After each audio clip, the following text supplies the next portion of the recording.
Locomotive, c'est vous qui avez la parole.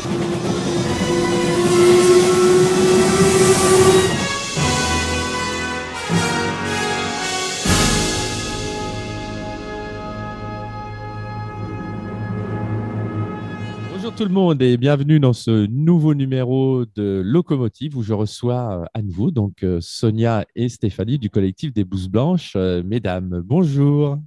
Bonjour. Salut!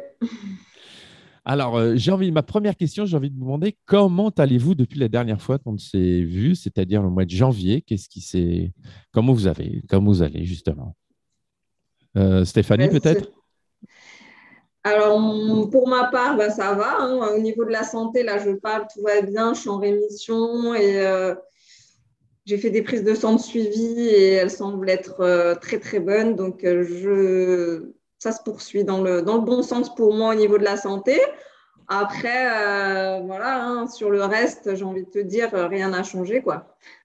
Ouais, toujours Pour aussi le même état compliqué pour d'esprit. toi, toujours aussi compliqué pour toi de rentrer dans des hôpitaux, je suppose. Alors, quand on m'a annoncé la rémission à la suite de mon opération, quand j'ai eu le compte rendu, en fait, il s'avère que avant l'opération, j'étais déjà en rémission. Donc, j'ai décidé de ne pas poursuivre mes traitements. J'avais de la radiothérapie et des injections d'anticorps et je n'ai pas souhaité aller au bout.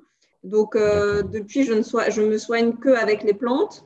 Mais voilà, j'avais aussi un rendez-vous de suivi à Curie avec mammo, etc. Et en fait, j'y suis pas allée. Je ne veux plus faire de mammo à ce jour. J'accepte les prises de sang. Curie, apparemment, il y a pas de passe sanitaire en ce moment, hein. Ils ont levé les contrôles. Après, moi, j'ai trouvé un autre médecin qui refuse de contrôler ses patients. Donc, je continue avec elle dans un autre hôpital. Et ils acceptent que je ne sois pas vaccinée. Ils essayent de trouver des solutions, même de me mettre avec des soignants qui acceptent que leurs patients viennent sans passe. Donc, voilà, mais ce n'est pas comme ça dans tous les hôpitaux. En ce moment, on va dire que je mets le moins possible les pieds. J'ai pas remis les pieds à l'hôpital depuis janvier, en fait. D'accord. Mm. Ok, très bien. Merci Stéphanie. En tout cas, comme quoi, c'est en rémission, ça, tu as trouvé d'autres moyens en fait de te soigner, c'est ça? C'est ça. Ok. Et toi, Sonia, alors? Écoute, nous, on continue, hein. On est positif, on continue parce qu'on, comme je t'avais dit, hein, on sait pourquoi on est là et pourquoi on tient, mais c'est difficile parce qu'à côté, on a des gens qui sont en souffrance quand même. On n'a pas tous la même capacité, malheureusement. Donc, on multiplie les dossiers auprès des tribunaux. On continue sur le terrain. On fait des lives, le collectif Douce Blanche, une fois tous les 15 jours. Donc, on a pas mal de témoignages. D'ailleurs, cet après-midi, le collectif Blouse Blanche va visiter Jamila Hamzian, qui était la D'accord. personne tétraplégique qui témoignait, donc pour voir comment nous, on peut apporter de l'aide à cette personne-là. Et il est prévu qu'on aille faire un rassemblement la semaine prochaine devant l'hôpital qui la refuse et qui l'a jeté comme un chiffon, en fait. D'accord. Du Voilà. coup, elle peut plus être soignée à l'hôpital, c'est ça que tu nous dis en fait? Non, non, elle avait sa D'accord. place au 15, voilà, et ils l'ont fait sortir au 31 décembre. Ils lui ont dit, vous reviendrez le 28 février pour votre place. Elle a dit, vous me gardez ma place. Elle a dit, oui, oui, on vous garde votre place. Après, ça a été reculé au 15 mars. Et au 15 mars, on lui a dit, arrêtez de nous harceler. Voilà, aujourd'hui, on a une dame qui est tétraplégique chez elle, avec un mari qui, depuis un an, voit la situation de sa femme se dégrader, est en dépression, est en dépression. Et ce qui est le meilleur, c'est que on les a eus au téléphone il y a 4 jours. Et le mari, elle a essayé de joindre encore le secrétariat et le médecin qui ne veut pas prendre l'appel de Madame de Jamila. Mhm. Quand le mari a appelé, il a réussi à voir. Et du coup, il est au burn-out, quoi, le Ouais, monsieur. oui. Voilà. Et du coup, il lui a dit, en tout cas, j'espère que vous payerez cher ce qu'on paye nous avec ma famille. C'est inhumain ce que vous faites. Après, il lui a dit, ah, ça va pas, ça va pas. Et du coup, elle a déposé plainte parce qu'il lui avait dit, en tout cas, faites attention parce que ce que vous êtes en train de nous faire faire, eh ben, je vais vous le faire faire. Et elle lui a envoyé la police, il y a eu une plainte, voilà, pour menace. Vous Mm. voyez, donc D'accord. c'est très difficile parce qu'en face, on a des personnes qui sont vraiment en souffrance Et on a des gens fermés, inhumains. Et moi, ma question, justement, par rapport à ça, sachant qu'on a des gens qui sont inhumains, qui sont dans un process d'inhumanité totale, est-ce qu'il n'y aurait pas un moyen d'aller consulter ailleurs, comme a fait Stéphanie, par exemple, de trouver un autre hôpital, de trouver d'autres médecins pour s'occuper de cette dame, justement? Alors, c'est ce que le collectif Blouse Blanche est en train de mener. On est en train de chercher d'autres D'accord. centres de rééducation. OK. Mais il faut, comme on a fait nous pour Stéphanie, dénoncer cet hôpital-là qui refuse de soigner et de prendre en charge une personne tétraplégique. D'accord. Voilà, donc c'est ce qu'on va faire la semaine prochaine. On va faire un rassemblement. On va dénoncer devant cet hôpital-là à la presse, à la population, qu'en fait, si vous n'êtes pas vacciné en fait, ou injecté et que vous ne pouvez pas justifier par un bout de papier que vous êtes en bonne santé, eh ben, vous ne pourrez pas avoir accès aux soins D'accord. et que ce n'est pas normal en France. Ouais, bah oui. Voilà, Est-ce donc que voilà. Après, vous nous, on travaillez avec continue des à- avocats ou pas, Sonia? Excuse-moi de te couper, mais est-ce que vous travaillez avec des avocats justement Oui, pour vous oui, aider oui. là-dessus? D'accord. Oui, oui. On a des avocats avec nous. Ok. Je veux dire, les procédures, s'il faut en multiplier, on en multipliera. Et puis, s'il faut vraiment aller au tribunal, on ira au tribunal tous les jours pour faire entendre, même si on est rebooté, on ira encore et encore, encore, parce que le but, c'est de bonder aussi les tribunaux afin que les tribunaux prennent enfin conscience que ce n'est pas un cas Ouais. unique Mm. dans la région dont ils dépendent. Ça, après, on a eu l'affaire des 3 lanceurs d'alerte avec le maire de Ah Poissy. oui, c'est ce que j'ai vu. Voilà, Ouais. voilà, ça aussi, bon, ça a été notre cheval Donc là, vous avez d'attaque. fait appel, c'est ça, hein, si On a ma fait mémoire est appel. bonne? D'accord. Et ça, on est où alors aujourd'hui? On n'a toujours On pas de attend. date. D'accord. On attend. Tout meilleur, ça peut Mais prendre on ne du temps, lâchera hein. pas parce que là, il n'y a pas eu d'atteinte, il n'y a pas eu de dégradation de biens publics. Euh, En fait, la ils sont partie accusés de quoi? Concrètement, ils sont accusés de d'avoir quoi? collé 50 affiches de victimes de Des l'injection injections. Ouais. OK. et d'avoir tagué nos passes Novax. D'avoir tagué, mais tagué indélébile. Hein. C'est possible de l'enlever. Et ça a été nettoyé dans la soirée. Hein. D'accord. OK. Bon, Donc là, voilà, donc il avait en fait, demandé 3 000 euros par personne, donc ça faisait 9 000 D'accord. quand même. Ouais. Hein. Et De du coup, préjudice la juge aussi, a statué. avec préjudice moral, c'est-à-dire que le maire se prenait de l'argent pour lui parce que soi-disant il s'est senti attaqué Ah et donc oui. moralement il ne va pas bien, donc il se prend aussi de l'argent sur le dos des gens. D'accord. OK. Alors que les gens alertent sur des victimes. Oui, ça, C'est quand même. c'est des cas avérés, en fait. C'est ça que tu es en Oui, train de nous dire. Oui, D'accord. oui, oui. D'accord. Donc, le maire, là, lui, se place en victime et se place en tant que, voilà, on n'a pas à m'accuser de quoi que ce soit. En fait, c'était pas Bah, il n'y avait à pas lui. d'accusation envers D'accord. lui. il n'y avait D'accord. Il y OK. a rien. une information. Et puis, excusez-moi, quand je vais chez Morissette, j'ai l'impression d'aller dans un bar et pas un vaccinodrome. D'accord. OK. Parce que Hein. Morissette, c'est le nom du vaccinodrome. Ah, Morissette, c'est le nom du vaccinodrome, Non, je mais me parce qu'il disais. s'amuse à D'accord. faire des choses comme ça, alors que c'est pas du Ah, tout drôle d'appeler. Enfin, ouais, il appelle le vaccinodrome d'un petit nom sympa, comme si c'était un bar, un resto, un petit coin, le bar des amis, quoi, ou le café des Oui, c'est sports, ça. quoi. OK. Venez en toute Il est plein confiance, d'humour, quoi. en fait, ce monsieur, du coup. c'est Beaucoup, bah, ça. c'est le copain de Monsieur Macron. Ah, bah oui, oui, oui, C'est Carl forcément. Olive. D'accord. Très C'est bien. Carl Olive. C'est lui qui a ouvert le premier vaccinodrome chez Morissette. C'est lui qui a fait OK. la première plainte contre des lanceurs d'alerte. C'est lui qui Ouais. a reçu Macron là pour les présidentielles, pour sa sortie officielle. D'ailleurs, il n'en a fait qu'une, mais c'est à Carl Olive qu'il l'a fait. Et c'est encore chez Carl Olive qu'il est venu jouer contre les cadres Ah, c'est soignants. pas là où il a failli se prendre une tomate, Emmanuel Macron, non? C'est pas ça? Non, il s'est pris la tomate à Sergi Ah, Saint-Christophe. c'était Sergi. D'accord, OK. Ouais. Mais c'est OK, très oui. bien.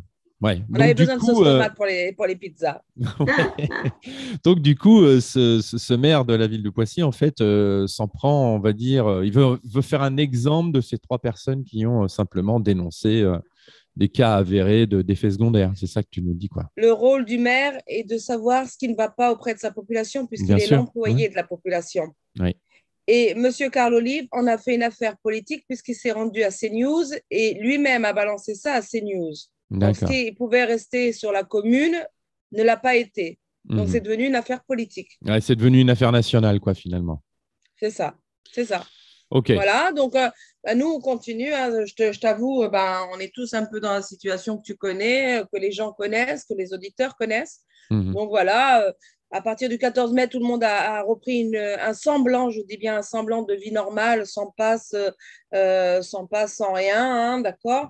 sauf encore les pompiers, les intermittents du spectacle et les soignants qui sont toujours soumis à cette vaccination et à justifier d'un pass pour pouvoir être réintégrés. Chose qui est difficile à avaler, du coup. Oui, et puis le pass est pour les toujours en soignants qui vigueur. sont suspendus.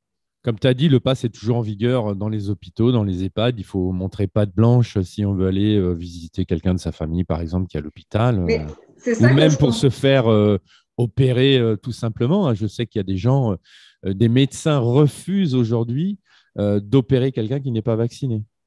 Ah oui, mais ça, c'est depuis. Ouais. Et Même ça quand continue, moi-même, en fait. je me suis fait vacciner. Bah oui. Non, je ne me suis pas fait Oui, mais bon, vacciner. ça continue, mais ça n'a pas empêché qu'au 14 mai, tout le monde a repris un semblant, je dis bien un semblant de vie normale. Oui, bien sûr, oui. On Juste a le temps de abandonné. rendre Ouais. les gens un peu amnésiques avant de les retaper à la tête et de leur faire le coup du lapin. Ouais. Après, il y a eu des levées de passe, mais tu vois, c'est excepté dans le milieu normalement médical, mais il y a des hôpitaux qui décident de le lever, c'est le cas de Curie, alors même qu'ils mettaient en place des restrictions limite plus que ce qu'on leur Ah demandait. ouais, d'accord. Donc il y a un truc que je comprends pas, tu vois. Ouais, en fait, ils font ce qu'ils veulent. C'est ça le truc, quoi. Exactement. C'est-à-dire qu'ils ont un cadre juridique légal et après, à eux d'appliquer plus, comme tu dis, Stéphanie, ou de lever carrément pour dire, bon, bah non, finalement, on va arrêter ça et puis on va continuer de… Je sais pas. Je verrai quand ils vont le Ouais. réappliquer, quand il reviendra. Est-ce qu'ils ont fait des statistiques qui prouvent qu'il y a finalement des augmentations de cancer, de récidives depuis qu'ils imposent la vaccination à leurs malades? Ou alors ils se sont dit on lève un petit peu et on reviendra après, j'en sais rien. Ouais. Bon, après, il y a tout un business, sans vouloir être Oui. de quelque bord que ce soit, mais je veux dire, il y a tout un business autour des cancers, ça on le sait. Une chimio, ça fait vivre, moi à l'époque, on m'avait dit que ça faisait vivre plusieurs milliers de personnes. Donc, bon, bah, voilà. Et après, il y a des intérêts derrière aussi à continuer à ce que les gens viennent et soient prescrits de chimio, etc., etc. Voilà. Ma deuxième question, ce sera de savoir où en est la trilogie de Maga et Tori sur les libertés. Je sais qu'il y a eu deux volets qui sont sortis. Il y a un troisième qui devait sortir en début d'année. Et puis là, de ce que j'ai vu, je crois que ça sort au mois de mai. C'est ça, Sonia? Alors, oui, la trilogie continue. Maga et Tori, qui fait son travail de cinéaste et de journaliste, voilà, continue à faire son enquête. Donc là, il s'est battu et on sort à l'affiche, l'avant-première. Ça sera le samedi 14 mai à 20h au cinéma de Mantes-la-Jolie dans les Yvelines. Donc venez D'accord. nombreux. Si vous soutenez. Et c'est quel cinéma à Mantes? C'est lequel de cinéma à Mantes-la-Jolie? CGR. Le CGR. Ok, d'accord. Super. Voilà.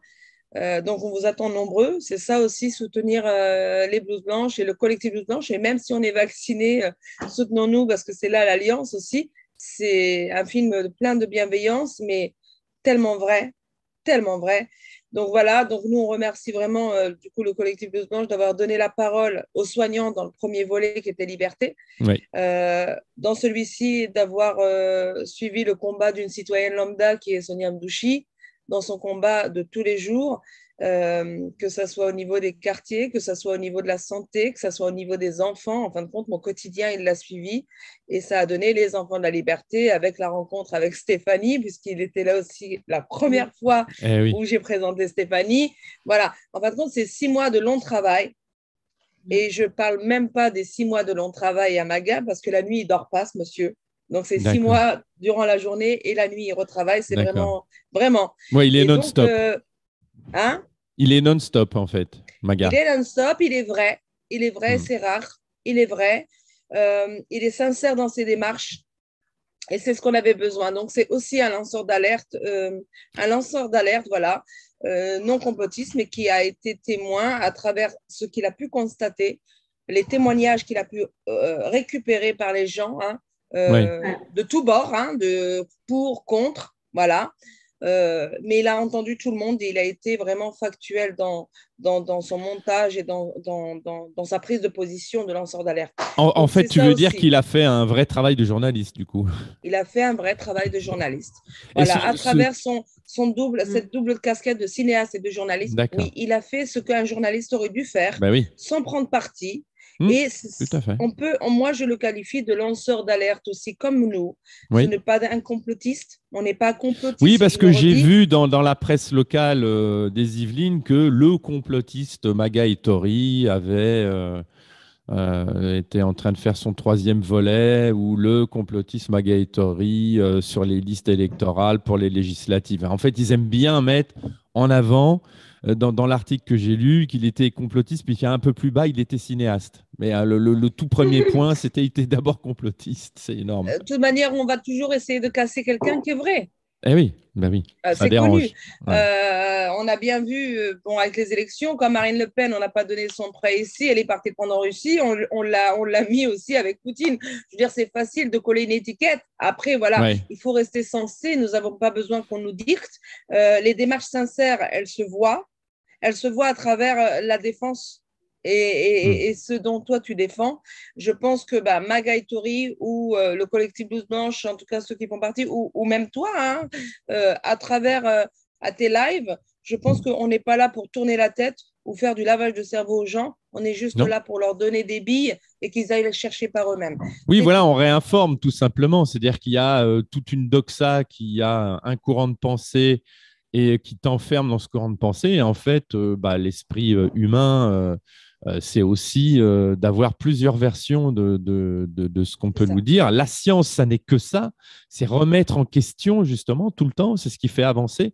Et le fait de remettre en question une information, de remettre en question ce qu'on nous dit comme étant une vérité, c'est aussi nous faire avancer, nous faire réfléchir différemment et confronter ces différents points de vue. C'est ce qui relève de, j'ai envie de dire, la liberté d'information et la liberté de choix de chacun. C'est ce qu'on dénonce aussi. C'est-à-dire qu'aujourd'hui, on nous oblige de nous injecter à un produit qui est encore en phase expérimentale. À aucun moment, on nous laisse le libre choix de Non. se dire, bon, bah oui, je veux, ou non, je ne veux pas, et on respecte justement ces choix-là.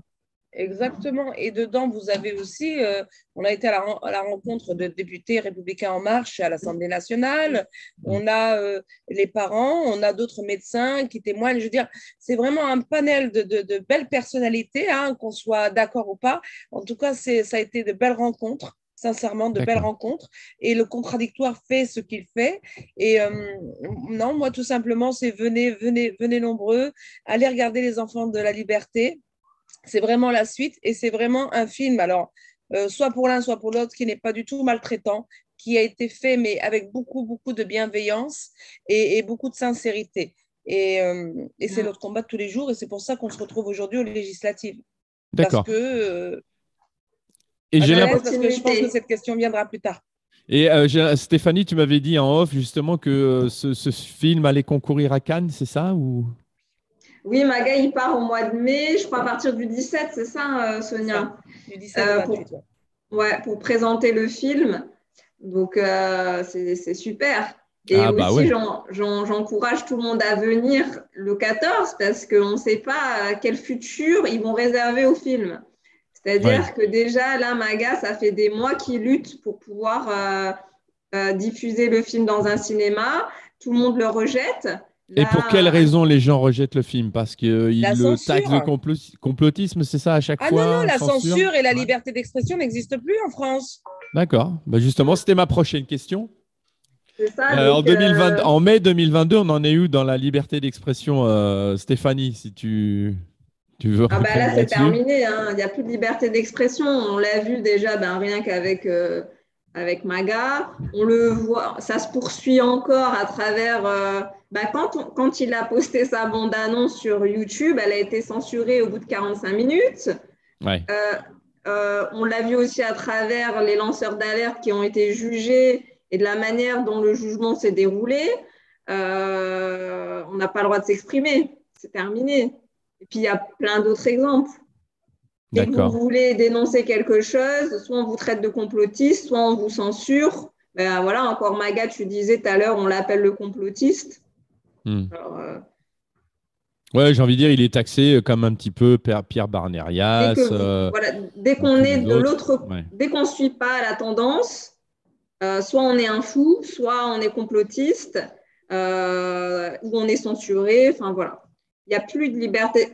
Il n'y a plus de liberté d'expression, mais là, commence à me poser la question à savoir si vraiment nous avons eu une liberté d'expression. Est-ce qu'on ne nous a pas fait croire qu'on avait une certaine liberté? Ouais. Finalement, on ne l'avait peut-être déjà pas vraiment, peut-être à un niveau un peu plus élevé que maintenant. Et là, aujourd'hui, on se rend compte que finalement, on n'en a pas, tu vois. Ouais. C'est-à-dire pour pointer des sujets vraiment sensibles, là, il n'y en a plus, quoi. C'est ça. Et les points, là, on s'en est rendu compte pendant la pandémie, enfin, la pandémie, mais finalement, il y a plein de choses qui se passaient de la même manière avant même la pandémie et qu'on n'avait pas forcément remarqué. Et aujourd'hui, il y a plein de choses finalement qu'on remarque. Maintenant, Ouais. tout ce que tu vois passer, même sur ton téléphone portable, tu vois qu'en fait, ils sont en train d'amorcer le travail pour la suite. Tout Ouais. est, tout est manipulé, tout est orchestré. Je dirais Sonia? même que quand on voit que tout ce qui est média, ça a été racheté et que Père Macron a la main C'est ça. dessus, elle est où la liberté d'expression, elle n'est plus là, la censure, elle est là, tout le temps, elle est là. Et en fin de compte, ben, ces médias achetés, ils sont sous la botte du patron, hein, du grand patron, et voire au-delà de Macron, il y a les autres grands patrons encore. Et donc, c'est une information à sens unique. Et puis, dans le controverse de la réalité. Donc, oui, non, on n'a plus d'expression, on n'a pas de liberté d'expression. De toute manière, on le voit que dès que tu dis quelque chose, tout de suite, tu es catalogué. Regarde, je prends même au-delà, le jour où la loi sécuritaire avec les bavures policières. Mhm. Hein. Euh, Nous, le député ici, Milienne, il a voté pour la loi sécuritaire. Donc voilà, tu es victime et ne peux même pas apporter la preuve qu'on t'a castagné la tête. Mais par contre, eux peuvent te filmer 24/24. Les caméras de surveillance sur les poteaux, elles se multiplient, elles se quadruplent au point de l'avoir juste en face de ta fenêtre, donc quand tu te changes. Donc c'est une atteinte à la vie privée. Tu vois, si tu veux, la Mhm. liberté d'expression, dès que tu dis non, bah, ça ne va pas, il faut qu'on te casse. La preuve, les soignants qui ont refusé d'apporter la preuve de ce pass ou de ce schéma vaccinal ont été privés de leur fonction, de travailler comme leur contrat de travail le stipule, Ouais. de toucher leur salaire et leur traitement, au point même où, parce qu'ils ont refusé de faire comme tout le monde, les Restos du Cœur, la Croix-Rouge refusent de leur donner des colis alimentaires. Ah Ils n'ont bon? pas le droit de toucher le. Sous quel motif, en fait? Parce que, Ça. alors nous a Vacciné. répondu clairement, c'est de leur faute. Eux ont le choix d'avoir de l'argent et leur salaire, il faut aller se faire vacciner. C'est une loi, on ne se mouillera pas. Et On la a Croix-Rouge tous le choix. était au Skyrock bus ici en train de racoler les gens pour les Ouais. ramener au bus Skyrock pour se faire vacciner. Donc on comprend tout ça. Moi, c'est ce que je leur ai dit Mais ce avec que les je filles. comprends pas, Sonia, il faut que tu m'éclaires là-dessus, c'est-à-dire que demain, ouais, je suis soignant, je suis suspendu, j'ai plus une thune, il faut que j'aille bouffer, je vais au Resto du Cœur. Comment ils savent que je suis suspendu et Parce que tu qu'ils vont dois me fournir des refuser? documents. Tu dois toujours justifier. Ah, d'accord. Tu dois justifier de quoi? D'un papier Bah, de du tes Pôle emploi. emploi Donc, ou si des tu ne donnes ressources? pas Ah, de d'accord. salaire, de fiche de paye, tu dois Hmm. au moins toucher les indemnités journalières Ouais, Pôle emploi, tu n'en auras pas. De justifier que tu es au RSA, tu n'en as pas de preuve. Donc, tu as une bulle. Tu ne peux rien prouver. Tu ne peux rien apporter, hormis les aides des collectifs qui sont mis en place partout. Et ça, d'accord. je Donc, remercie tout le monde. putain. Ouais, c'est scandaleux en fait que les Bah, Restos du Cœur qui ont été fondés par Coluche, qui étaient faits au Mais départ Coluche, il se pour aider retourne dans les sa tombe. gens. Ah bah oui, voilà. Je veux dire Resto les. du cœur, c'est pur. Le cœur, il n'y est pas. Hein. C'est Ouais, ouais, terminé. d'accord. Ouais, ouais. Bah oui, c'est ce que Mais j'allais non, te dire. nous, ils nous ont refusé clairement. Et sur Melan, sur les Mureaux, je n'ai pas honte de le dire. Mhm. Hein. Donc, on a pris Et des vous n'avez caddies. aucun recours. C'est-à-dire que il y Non. Bah, ils a. n'ont même pas le droit au RSA, donc ils ne peuvent pas Ouais, ouais. justifier. Ils n'ont pas le droit au chômage. À part Voilà. la Alors, tu vois, générosité. Par la c'est pour ça, dès générosité. que tu dis, pardon, Vas-y, vas-y. dès que tu dis que en fin de compte, que tu refuses d'être comme les autres et de faire ce qu'on t'a dit. Dès que tu vois, ils veulent une population docile. Tu vois, Stéphanie, elle aurait continué à aller se faire soigner comme l'Institut Curie avait instauré, elle n'aurait jamais eu ces problèmes. On ne l'aurait jamais traité de complotiste, de parano. Tu vois, tout comme nous. Non, mais n'importe quoi. Non, mais n'importe quoi, si, c'est un gros n'importe quoi, mais dans l'autre sens. Nous, on a fait partie, alors je dis nous, je dis nous pour pas être. Je pense que la population, chacun à sa hauteur a participé à cette expérience, à cette injection expérimentale des deux côtés. Des deux côtés. Il y a ceux qui se sont fait vacciner et ceux qui ont refusé la vaccination pour telle et telle raison. D'accord ? Ouais. Mais demain, quand on aura besoin de voir l'efficacité de cette injection, on prendra les deux parties et on verra qu'il restera plus de non injectés que d'injectés. Ou alors, ils auront moins de pathologies graves ou de choses. Parce qu'aujourd'hui, quand tu veux faire le don du sang, ils ne prennent plus les vaccinés. Ils font appel aux non-vaccinés. Ben oui. Mais c'est exactement qu'ils ont fait le test aussi avec la Suède. Là, ils sont en train de dire que les Suédois, comme ils n'avaient pas obligé la vaccination, qu'ils n'avaient pas confiné finalement, ils s'en sont beaucoup, beaucoup mieux sortis que notamment la France, qui apparemment a battu des records en termes de décès par rapport à… On ne saura jamais si c'est lié à cette maladie directement ou pas, puisqu'ils ont quand même refusé de soigner et les gens crevaient chez eux. Mais voilà, la France apparemment est encore restée championne du monde des décès liés à tout ce bazar-là. Vous avez vu que Poutine a dégagé la Covid vite fait. Grâce à M. Poutine, on ne parle plus de virus de Covid. Ah bah oui, lui, il est champion du monde là-dessus. En fait, on aurait dû le faire venir avant, je pense. Comme ça, il n'y aurait même pas eu de pandémie. Par contre, moi, je veux bien qu'on me dise d'où ils peuvent accueillir tous ces Ukrainiens. Alors, je suis pour tout le monde, je cite seulement. Oui, bien sûr. Parce que nous-mêmes, Français, aujourd'hui, ils nous ont mis dans une situation de précarité. Moi, Sonia, je vous parle là et Stéphanie est au courant et tout le monde est au courant. Depuis le 8 mars, je n'ai plus de bail. Aujourd'hui, j'essaie de payer mon loyer alors que je ne peux même plus normalement rester dans ce logement-là parce que mon bailleur a refusé, mon propriétaire a refusé de me renouveler vu la situation. Donc, j'arrive pas à avoir un autre logement social, tout ça. J'arrive pas. Ouais. Moi, je suis dans le privé depuis 2006 parce que c'est très long les listes d'attente. Oui, mais aujourd'hui, on a débloqué des logements neufs à ces ressortissants ukrainiens. Ouais. On leur donne 1 500 € par mois. On peut les soigner gratuitement à l'hôpital. D'accord ? Ouais. Alors que les vrais Français, quoi, je veux dire, quand je dis les vrais Français, c'est ceux qui travaillent, qui ont contribué. Tu veux dire les citoyens français qui payent leurs impôts en France, eux sont mis au rebut. En fait, on fait passer prioritairement. Mais on a une vie de précarité. On vit précairement. Et tu sais, on parle des Ukrainiens, mais je sais que j'ai lu des choses aussi sur des réfugiés qui venaient du Yémen, qui étaient traités comme des moins que rien, et les Ukrainiens leur passaient devant. Voilà, encore une fois, on est bien d'accord, la guerre, c'est une saloperie pour tout le monde, mais c'est simplement comment on nous conditionne à lâcher prise avec un événement et d'aller sur un autre événement sans réfléchir. En fait, on est passé, comme tu dis, du Covid à l'Ukraine et tout le monde a soutenu l'Ukraine, alors que tout le monde était divisé par rapport au Covid. Et comme tu dis, il y a cette espèce de « je passe devant ». On sait que pour un logement social en France, il faut en moyenne une quinzaine d'années pour en obtenir un. Et c'est vrai que ça fout les boules de voir, quand bien même ce qui se passe dans leur pays, qu'on les accueille en France, ok. Mais ce qui fout les boules, c'est de les voir prioritairement passer devant, en tout cas, cette population-là, parce que des immigrés, il y en a d'autres. Il y a d'autres pays aussi qui sont en guerre.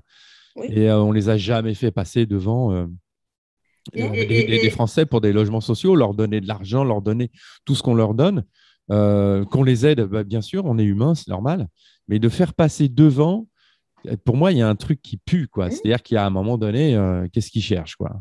Oui. Et est-ce que tu as déjà vu, toi, pendant une guerre, des discriminations au sein même du pays? C'est-à-dire qu'il y avait des personnes africaines, on les éjectait des trains pour pas qu'ils partent. On les éjectait de tous les transports. C'est-à-dire qu'on priorisait les Ukrainiens et les autres, on les laissait sur place. Tu as déjà vu ça? Non. Non, non, jamais, mais bon. Après, j'ai envie Mais de de dire, toute manière, Ça ressemble vraiment à un truc auquel je pense très bien, hein, et, et on pense tous la même chose, ceux qui sont dans la résistance. On trie, même pendant la guerre. ah oui, on continue de trier ce qu'on a fait avec le Covid, où on triait des personnes âgées en leur les, disant, bon, pass- bah, ouais, les si patients tout vous, court, on triait les voilà, patients oui, tout court. voilà, on vous Et réanimera, vous, on vous réanimera pas, signez Ouais. là. Ouais. il y a Entre autres sujets de 40 et 60 ans, c'est ce que je t'ai dit au mois de janvier. Ouais. Et c'est ce que je te dirai encore si tu reviens me voir en 2040. Ce qui s'est passé en 2020, en tout cas en tant que soignant, en tant qu'être humain tout court, on ne l'oubliera jamais. La Covid, on ne la connaissait pas. Le virus, il va falloir apprendre à vivre avec, comme la grippe. Oui, Mais une chose qui est importante, si tu te souviens, au mois de janvier, je t'avais dit, les mhm. 2 ans-là, on n'avait pas parlé de la grippe, Ah, c'est clair, hein, ouais, ouais, ouais. et les maladies chroniques. Mm. Donc là, depuis début mars, depuis le 7 mars exactement, hein, en fin de compte, le PCR, il existe depuis très longtemps, mais on n'a entendu parler du PCR qu'avec la Covid. On est d'accord? C'est vrai. Oui, oui.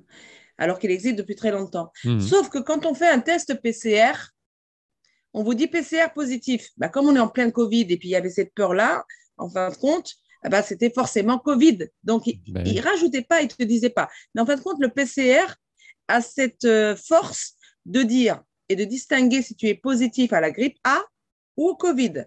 Parce que quand tu fais un PCR, tu as négatif grippe A, positif Covid. Mhm. Et si tu te rappelles, je t'avais dit, mais on trouve ça bizarre, on ne parle plus de grippe, on n'a Ouais. plus vacciné comme d'habitude, on ne parle plus de maladies chroniques. Mais là, j'ai la preuve par A plus B qu'en fin de compte, sur un taux d'une semaine, hein, mais j'ai Mhm. plus. Voilà, qu'il y a eu beaucoup de PCR de fait, qu'il y a énormément de grippe A. Et donc, de beaucoup de jeunes aussi qui ont été touchés par la grippe Mhm. A. Mais voilà. Mais en fin de compte, dehors, les gens, les citoyens, moi, Sonia, même moi, je ne savais pas, puisqu'on n'entendait parler que de ce PCR-là pendant la Covid, je pensais que c'était positif Covid. Et non, c'est positif grippe A. C'est pour ça Ouais. que leurs chiffres avaient énormément Mais monté. l'avantage du PCR, et c'est son inventeur qui l'a dit, l'avantage qu'il a, c'est que vous allez tester tout et n'importe quoi, et surtout, vous ne pourrez jamais affirmer que la personne qui est testée est porteuse d'une maladie. C'est ce qu'il a dit. Non. Il a dit surtout si vous cherchez à savoir qui est porteur de tel ou tel type de maladie, c'est pas ça qu'il faut faire. Non. Et voilà, C'est pour ça donc qu'il est décédé, hein. C'est oui, bizarre qu'il soit décédé peu de temps avant la pandémie, d'ailleurs. bien sûr. Et en plus, j'ai envie de dire, sans test PCR, le dieu PCR, il n'y a plus de Covid. On est d'accord? Parce que ce qu'on a bien vu, on a eu des cycles de tests assez forts où on a redit à la population, il faut que vous vous testiez, hein. On se souvient, vers la période de Noël. Comme par hasard, les cas ont explosé du jour au lendemain. Bah oui, parce que plus il y a de gens qui se font tester, plus on va trouver des positifs. Et on sait qu'on peut cycler à plus de 45 cycles, à moins de 40 cycles, à 20, à 25. Donc après le Mhm. test, ben, on lui fait dire ce qu'on veut. Donc on a là ici une arme. Pour moi, on a une arme qui est, c'est de l'orfèvrerie, c'est un truc génial. Car les mecs, ils ont tout orchestré. Si tu enlèves ces tests PCR, c'est fini. Il n'y a plus de malades, il n'y a plus de ah, j'ai C'est chopé un ça. Covid. Non, tu as juste chopé une grippe, ou tu as juste chopé un rhume, ou tu as juste chopé une sinusite, ou une maladie pulmonaire. Parce que le SARS-CoV-2, le SARS, ça veut dire Attaque ces le cœur. abréviations d'une maladie respiratoire aiguë. Mhm. C'est Et ça. pour les médecins qui ont soigné, ils te diront qu'ils n'ont pas vu de maladie aiguë. Ils ont juste vu des gens qui étaient au niveau de leur système immunitaire dans les chaussettes et partir vite vers des pneumolies, pneumopathies, de ce genre de choses. Et il y en a qui sont vite descendus dans des détresses respiratoires. Mais j'ai envie de dire, eux ne constataient pas plus que, pour ceux qui ont traité, plus qu'avant. Voilà. Simplement, quand on met une caméra et qu'on l'axe que sur une certaine donnée, une Mhm. certaine chose qu'il faut voir, ça s'appelle un biais cognitif. Quand on est dans ce biais cognitif-là, on ne voit et on ne reçoit que cette info. Mhm. Euh, c'est de la dissonance cognitive. C'est-à-dire que par exemple, je suis une femme, je suis enceinte, et tout d'un coup, je ne vais voir autour de moi que des femmes enceintes. Mhm. Genre, je m'achète une BM, hein, parce que je suis un mec, je m'achète une BM et moi, j'ai expérimenté. Putain, je vois que les mecs en BM. Tu vois, je vois plus les autres. Donc, c'est un biais cognitif. Et en fait, cette manipulation de masse a été faite avec des biais cognitifs. C'est aussi simple que ça. On t'a fait focuser sur tout est Covid et le danger, c'est de choper le Covid. Alors qu'on sait que ce n'est pas une maladie qui était mortelle, puisque dans les statistiques, on voit bien qu'à plus de 99% des cas, les gens s'en sont tirés. Donc, elle n'est pas mortelle. On ne parle pas de Zika, encore une fois. On ne parle pas de la peste, on ne parle pas d'Ebola, on ne parle pas de maladies qui sont des maladies qui tuent. Voilà. Après, l'inefficacité des masques, on voit bien que le masque, encore une fois, c'est fait pour fermer justement le visage d'une population. Donc, c'est vraiment pour la bâillonner au sens même premier du terme, puisque le masque papier, aussi, hein. voilà, le masque papier ou le masque FFP2, etc., c'est également prouvé scientifiquement que ça ne protège pas de la transmission d'un virus, hein, parce qu'on voit bien que les gens qui manipulent des virus dans les labos ne sont pas équipés avec des petits masques en papier, hein. Voilà. Bah, ils servent juste à nous intoxiquer, hein. Oui, oui, la plupart du temps, c'est ça. Et puis, c'est une habitude. Là, les masques sont plus obligatoires dans tous les lieux fermés. Eh bien, on voit encore et des caissières et des employés et des clients dans les magasins. Et moi, des je dirais, enfants, et des enfants, et des enfants, qu'on tout leur à met fait. encore, là, c'est Bien pire, sûr. ça. Et dans Alors, la voiture. oui, dans la voiture, ça continue. On voit, moi, du constat que j'ai, je ne sais pas pour vous les filles, mais moi, je vois à peu près 30-40% des gens qui sont encore équipés des masques dans les magasins ou dans leur voiture. Voilà. C'est fou. Moi, je voudrais juste rajouter aussi deux petites choses par rapport à la liberté d'expression. On l'a aussi vu pendant le convoi de la liberté, au moment où les gens ont voulu manifester et qui étaient allés sur les Champs-Élysées avec le drapeau de la France et qu'on a tabassé parce que les gens venaient avec le drapeau et qu'on a amendé à 135 €. Hein, et que je crois le week-end d'après, il y avait manifestation pour l'Ukraine et que tout le monde se baladait avec le drapeau de l'Ukraine. Là, ce n'était pas censuré. Et j'ai appris il y a pas longtemps, au moment des élections, que plus de 25 000 gilets jaunes avaient été interdits de voter parce que Macron… Pardon ? Pendant 5 ans. Parce que Macron, d'ailleurs, a mis cette loi en place en mars 2020, personne ne l'a su. Hein, voilà, donc interdiction de voter. Donc là aussi, ça prouve qu'on n'a pas l'opportunité d'exprimer ce que l'on veut par le vote. Bon, moi, j'y crois plus à tout ça, mais quand même. Oui, justement, tu évoquais le vote là. Qu'est-ce que vous avez pensé, vous, du résultat des présidentielles ? On n'a rien pensé, on le savait d'avance. Ouais. Franchement. C'était orchestré. Moi, j'aimerais bien rajouter quelque chose. Je trouve que pour faire barrage, les gens… Alors, une chose qui est assez réconfortante quand même, qui redonne le sourire et qu'il faut garder, c'est que les gens se sont mobilisés énormément pour faire barrage, qu'ils n'ont… Voilà, il y en a beaucoup qui ont pris conscience, même ceux qu'on ne voit pas, qui ne sont pas dans la rue, qui ne sont pas des résistants visuels, ou visibles plutôt, plutôt visibles, et qui sont dans leur quotidien de tous les jours. Il y a eu une masse quand même, il y a eu énormément de mobilisation de la population dans chaque circonscription, chaque ville de France. Et ça, c'est un vrai plaisir, parce que du coup, ça voudrait dire aussi que la population, les citoyens veulent revenir acteurs en fait de leur situation. Voilà, ce qu'ils ont vécu là, les 5 ans, ils ont voulu faire barrage. Du coup, il y a eu quand même beaucoup de votes pour M. Mélenchon, parce qu'en face, on n'avait personne, entre guillemets, à part M. Macron et Marine Le Pen. Voilà. Donc, c'était les trois, le trio. Donc, on avait quand même un M. Mélenchon qui avait fait une campagne, qui avait démonté, pas lui, son équipe est très bonne, pas lui. Voilà, démonté le quinquennat, quoi. Ils avaient dénoncé le quinquennat, voilà, c'était plutôt plaisant. Mais, au vu des résultats, au vu des faux chiffres qu'on nous annonce, on va le dire comme ça, je ne vais pas parler de trucage, mais de chiffres anormaux.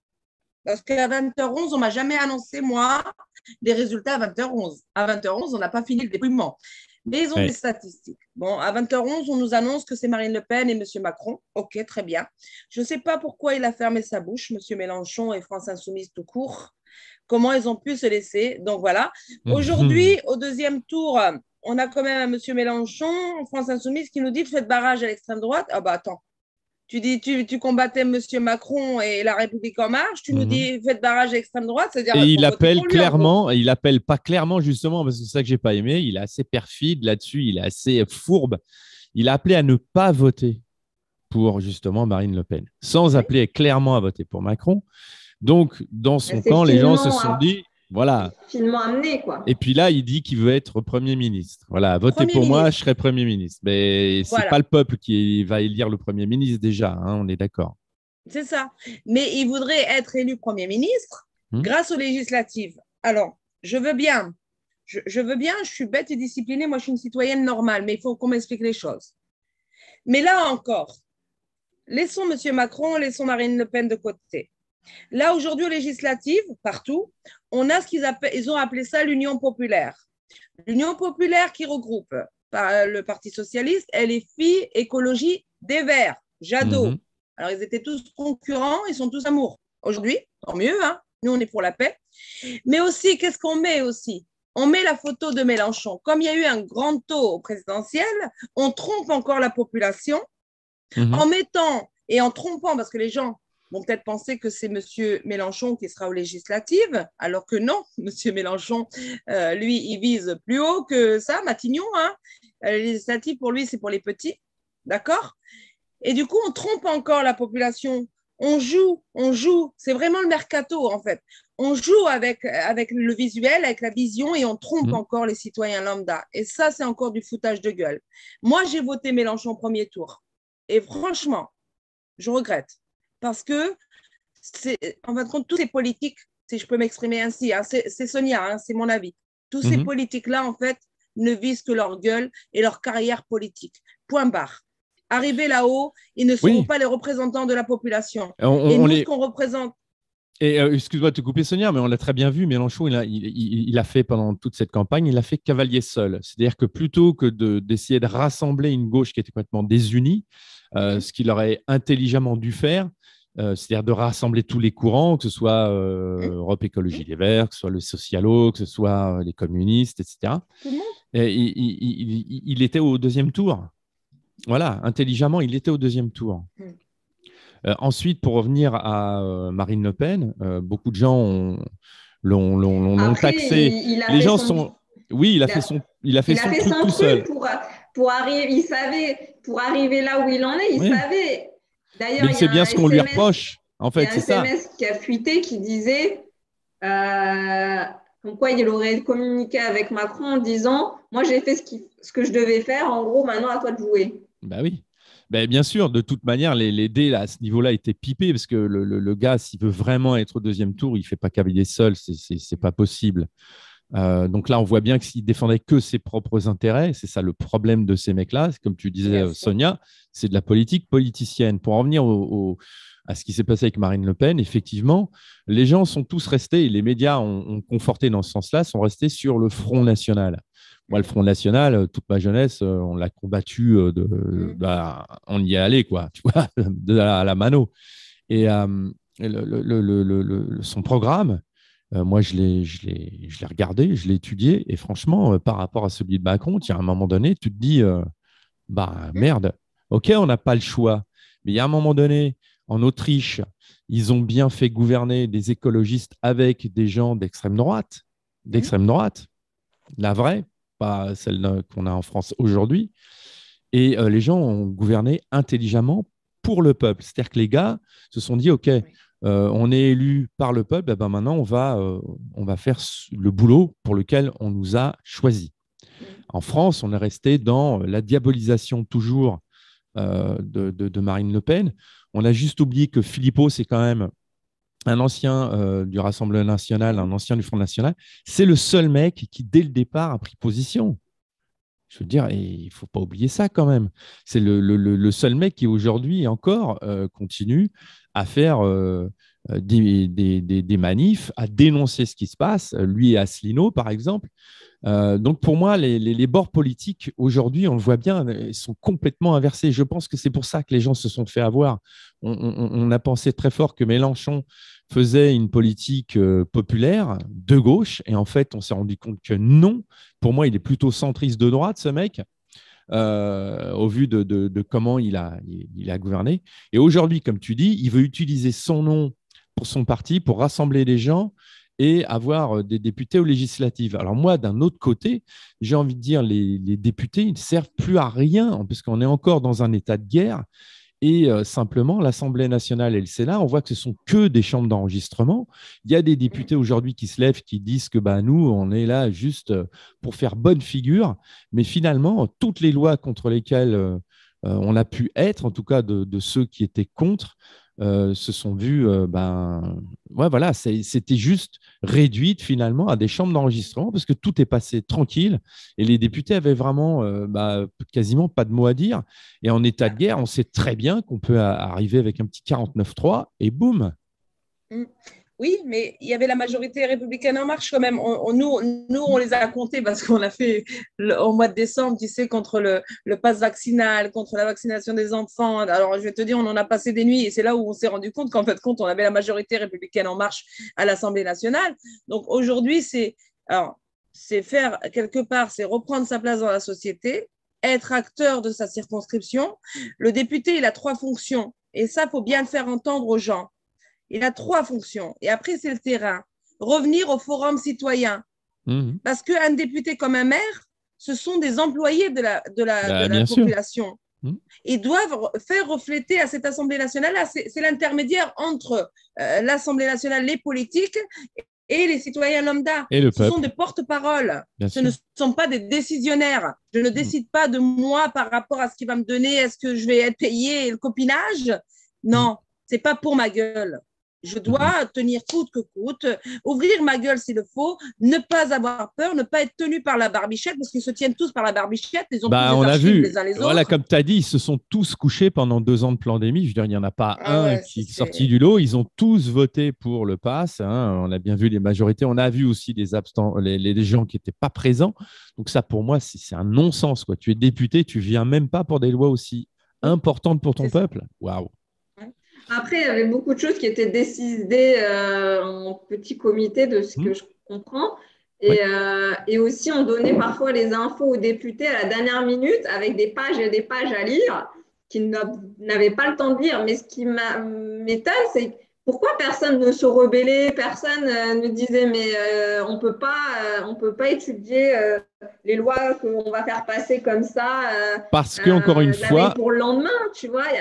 Parce qu'encore une fois, le gouvernement a misé sur le fait qu'on était et on est toujours en état de guerre. Donc, en état de guerre, si tu veux, c'est le pouvoir en place qui décide, point barre. Je veux dire. Et ça s'est avéré, comme on vient de le voir, le constat qu'on a pu faire sur ces 2 dernières années et demie maintenant, c'est que le Sénat et l'Assemblée nationale n'ont simplement eu un rôle que d'enregistrement, point barre. Ouais. Il n'y a pas eu un rôle consultatif, il n'y a pas eu un rôle de vote où on fait vraiment voter les gens. En plus, la plupart du temps, l'Assemblée était plus que vide. On l'a bien vu quand ils ont voté les lois. Surtout sur la partie passe Covid. Mais par contre, la partie finance, alors là… Oui, ça. Et puis, la partie sécuritaire. Voilà, j'allais venir. Monde, La partie sécuritaire, quand il s'agissait de voter des lois un petit peu bien liberticides, il n'y avait pas grand monde. Puis ça se votait à 3 heures du mat, devant une assemblée plus que vide. Il y avait à peine une centaine de mecs à chaque fois. C'est ça. Sur 577, moi, j'aimerais qu'on remette quand même, avant qu'on arrête de parler de sécurité. On a tous besoin de sécurité. Si nous, femmes, on peut sortir à 3 heures du matin sans être inquiétées, c'est ça. C'est la sécurité. Mais remettons, moi, je pense, à l'honneur la sûreté pour avoir la sécurité. Parce que sécurité, quand tu parles aux gens, même moi, tu me parles comme ça, tu me dis oui, truc sécurité, plus de caméras, il n'y a pas de sécurité. Forcément, ça fait peur. Mais alors, remettons à l'honneur l'humain et remettons la sûreté pour que puisse arriver la sécurité. Moi, c'est ça que j'aimerais remettre à l'honneur parce qu'on fait peur aux gens. C'est comme la Covid, comme tout ce qu'on vient de passer. Le quinquennat, il n'y aura pas de retour à la normale. Ce qu'on a vécu là, franchement, moi, je suis née ici en France. J'ai grandi en France. On a vécu des choses, mais on n'a jamais vécu un quinquennat On est d'accord. comme on l'a vécu, quoi. Et je veux dire, on parle de sécurité.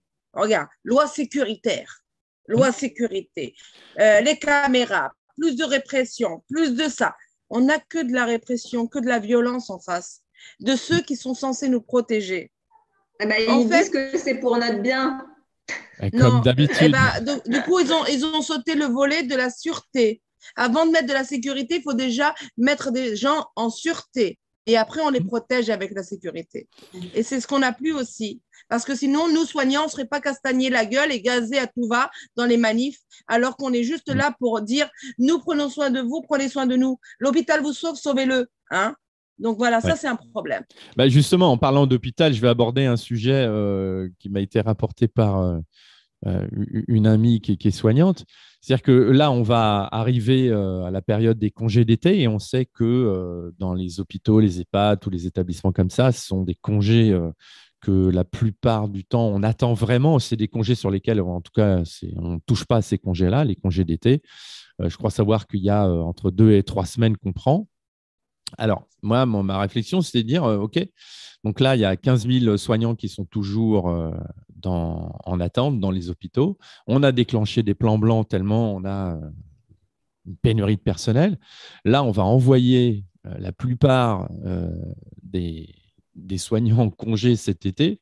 Et on a un Emmanuel Macron qui nous parle d'éventuellement réintégrer les soignants non vaccinés. Alors, je me dis, là, il y a un truc qui va bien concorder, c'est-à-dire que on va envoyer les personnels en place qui sont à bout en congé pendant au moins 2 à 3 semaines.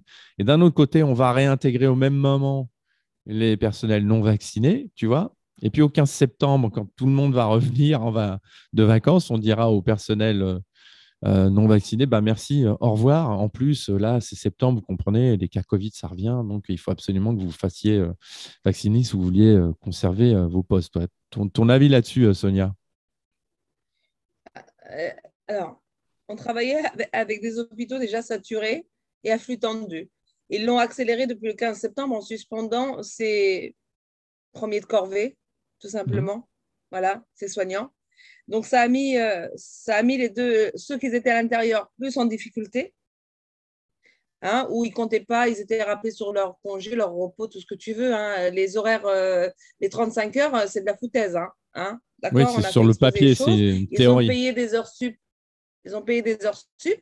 Sauf qu'aujourd'hui, on ne peut pas pousser les murs. Parce que les malades, il y en a. Il n'y a pas que des malades de la Covid, des malades de tout truc. On a de la personne vieillissante qui vient, qui chute, des rhabdomyolyses, voilà, tout va. Donc, on a des hôpitaux avec pas du tout de personnel, voilà, avec des locaux qui ne peuvent pas accueillir, puisque c'est des locaux et des hôpitaux qui ont été construits il y a des années, d'accord. La population arrive, les malades sont là, mais les malades, ils n'ont personne pour les prendre en soin. En fait, là, aujourd'hui, on a les burn-out de ceux qui sont à l'intérieur. C'est-à-dire ceux qui sont à l'extérieur parce qu'ils n'ont pas été reconnus et jetés comme des rebuts.